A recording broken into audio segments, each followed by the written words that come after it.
Good day everybody and welcome back to the channel. This is just going to be a really quick update video. I just wanted to come on and let everybody know what's going on with the amplifier project because it's been a few days and I thought that I'd get most of the parts arrived today being, well, it's Tuesday now. Actually no, I thought I'd get some parts yesterday and the rest probably today or tomorrow. Today I've had quite a few problems. I'll start with this. This isn't the first problem I've had, but I don't know if I explained this in the video, but a week ago or 2 weeks ago, probably closer to that now, I ordered some 4.7 microfarad Weimer caps. I needed MKPs, and the first mistake I'd made was when I checked my order, I realized that they weren't sold in pairs of two, which I thought they were. They were singles, so I had only bought 2 caps. I was trying to order 4. So I went back on, I ordered more. I think I ordered an additional 6 in total, so I've got 8 of them. I figured I might as well get an extra 4 for the next amp ready, you know, and because there's 4 going in this amp. Anyway, then the next problem happened. The first 2 that I originally ordered arrived today. You might be able to see the problem. This is my fault.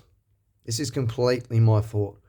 I don't know why I didn't think about the physical size of them. I won't lie, I didn't even look at the voltage rating. I could have gone for, 250 volts.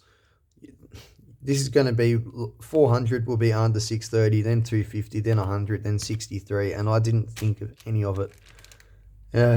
Anyway, so I'm not trying to get a refund on that. That's my own fault. I ordered the wrong parts.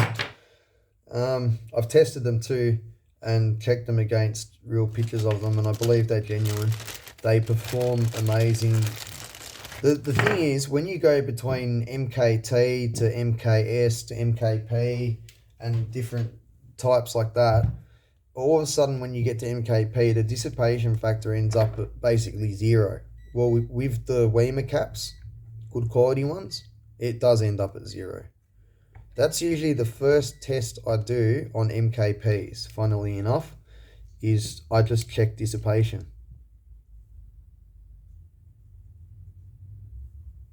0. So I'd say they're genuine. I'd say they are what they are supposed to be. If you're wondering why the bottom's a bit scratched up, it's because the leads got a little bit bent and they were sort of doing this in the bag.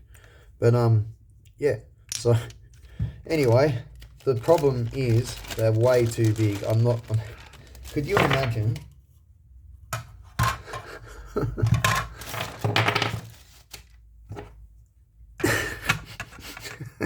Yeah, right. Wouldn't even be able to fit the drive vast circuitry there. So yeah, that was the first, well, not the first muck up, but one of, are you alright, little one? Hey, you shouldn't be up here on the table either. Go down there with the other one. Cats. Anyway, so the next thing I did, I can't remember what order all these things have happened because it's been over, like just over a week now at least. I did this on video. I've got to upload the video. It's actually just being edited together right now. I destroyed this in the most stupid way. So the other night I was in a foul mood because it was, this has been going for hours and you'll hear this in the video too. My neighbours have been partying heaps lately and I waited till at least 10 o'clock to start working in here. I had to shut my lab door. This is inside my house. I had to shut my lab door and there was still just Arabic drums, people screaming, singing, music, it was ridiculous. In my house, it was above, well, not above, but at least talking volume. And I had the shits. And it finally stopped. I came in here about 10, started recording, and it started again. And I just could not focus. Anyway, I started doing the second part 2 video on the fake AliExpress transistors. I was doing safe operating area tests on them, and I forgot to unclip the power supply from a transistor. Clips this onto it, and I'm sure you can all work out what happened. The rest is history. Yes, I've already had a look inside it. There's no point in fixing it. Basically, I'll just show everyone quickly because you're all probably curious. This is just going to be spare parts. I could attempt to fix it, but there's a good chance that it's just not going to work. One of these things, oh God. I always do this, and then I ask myself why I keep picking up in the exact same spot. Tell myself I won't do it again, and then do it again. Classic. Anyway, I did the same thing to one of these a few years back, and stuck pixies up it by accident in a different way. This time I forgot to discharge a capacitor. I think it was a capacitor. Yeah, it was a cap. Anyway, was it? No, it was a power supply. I was testing the transistor on board. The power supply was turned off, but the cap bank had charge in it, and there was still voltage across the collector and emitter. I remember now. So yeah, and I replaced a lot of chips in that, and it never came back to life. Now, these three chips are basically digital switches or analogs, digitally controlled switches, basically. So is this IC here, basically. Now, two of these have got shorts on them. That diode looked like it was short, but when I removed it, it wasn't. It was these. These feed into this, and then this goes into the micro. Remember that these are switches. What goes in one side comes out the other. This isn't a level shifter or a latch or something like that. These are switches, basically little FETs or something inside that are controlled by something else that let current through. So whatever went in most likely destroyed whatever chip is doing the measurement. So I'd say, I don't know, it looks like there's actually, yeah, two micros in here. There's this micro and this micro. I don't know if one micro is driving the screen or if one chip is sending out the signals, the test signals, and the other micro is monitoring the incoming back. It could be these three transistors that are sending the signals. I don't know. But all I'm saying is, regardless, most likely that or that's buggered, and I could change all of this and it probably wouldn't fix it. So I just ordered another one. It sucks because they are bloody expensive. Farnell has them discounted for $270 something, which is cheap for one of these. A brand new one will cost you $373 Australian dollars and some cents. I can't remember exactly how many. So $373. So $275 or whatever it was is a good deal, but they're still ridiculously expensive. I am absolutely ashamed in myself for what I did. Anyway, that was the second thing. Now there are other things that are holding me back on the amp project too, because I'm still waiting for capacitors to turn up. Like some single values have turned up, but because I put in different orders with different people, because there's like 3 or 4 different shops that I actually know that I can get genuine stuff from. Maybe even more. It's hard to keep track. What I do is I follow the shops on AliExpress that are trustworthy, and then I can just tell when I go back. If I followed them, I know that I trusted them. That's just what I do. But anyway, yeah, so I ordered capacitors from a few different places. Only a couple of values have rocked up. None of the higher voltage ones for the power rails have rocked up yet, so I'm still waiting on them. Then in the last video, I was on the doing testing on the transistors and that. I showed you guys this new transistor tester that can source high voltage and 100 milliamps of current and do a lot of different things that the DCA here can't do. So I've ordered that. So I would rather wait for that to rock up so that I can use that plus the DCA to do some really good analyzation on the transistors I'm going to use in the amp.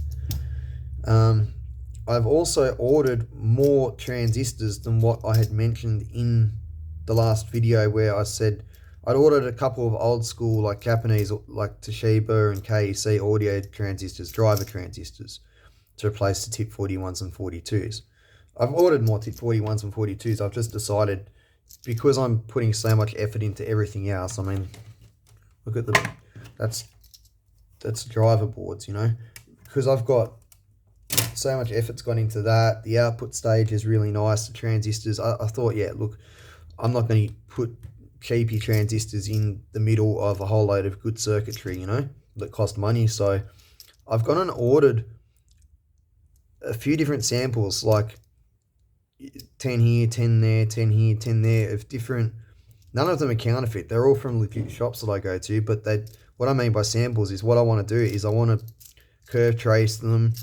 But I mainly want to test them in real life, because I can just look at the data sheet to find out how they perform. These curves on the data sheet.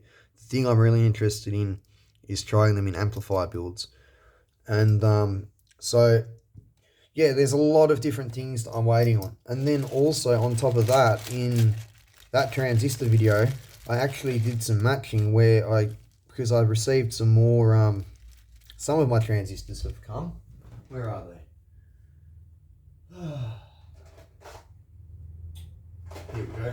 So I got some 2SA 992s and 2SC 1845s, and they nicely matched, but I still wasn't able to do the 4 current mirrors. So I've got my input pairs are all 4 input pairs are matched. The 3200s for each amp are matched. The fast stages. Wait. Oh crap! I'm missing 2.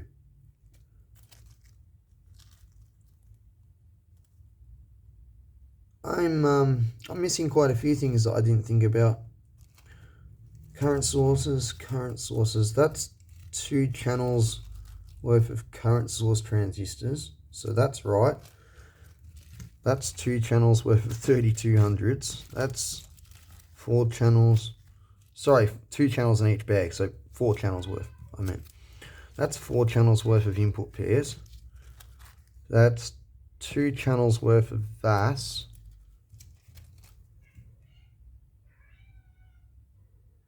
Oh, and these are the drivers?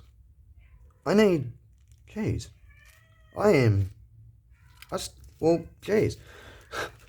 I've still got a lot of transistors to match that I thought I'd done. I've overlooked quite a lot here. Hey, come on! Oh, God. Well, I'm going to have to definitely wait until the DCA Pro 75 comes now. So, yeah, as you can see, everything's still in the works and happening. I've got the boards right here. I've got most of the components in this bag here for both the boards. I'm literally just sorting out resistors now. That's actually what I'm in the process of. I just came in now to have a look at what values I need, make a list of it, and then sort them out. So, yeah. We're just going to be held up waiting on a few more things. It's only going to be a matter of days. The DCA Pro 75 will be here at most 5 days. 3 to 5 days. The last time I ordered one from Farnell, Element 14, it took 4 days. I was blown away. So I ordered it yesterday. It got shipped out today because I ordered it late yesterday. And so, well, 3 days after today, it could be here. And I would assume, well, actually, we have one problem. While most of the stuff will arrive over the next 3 days, I only ordered some of the transistors today and a few days ago. And when those capacitors arrived today, I realized that I needed different ones, so I ordered them today. So some things still won't be here for a week. So I don't know exactly how I'm going to go about doing this. I think I'll wait until I've got all the transistors and the DCA and that ready. Maybe do a video matching the rest of them. and then just wait until everything else is here and then build it. In the meantime, I've got plenty of other stuff to do, so we'll just do videos on other stuff. But the amplifiers have not gone anywhere. In fact, it's all still sitting up there on the table. The giant case for it's all there ready to be put together. So yeah, the project is very much still in the works. It is literally just sitting here waiting for parts. So that's it. That's all I wanted to say. So I'll see you all soon, and thanks for watching.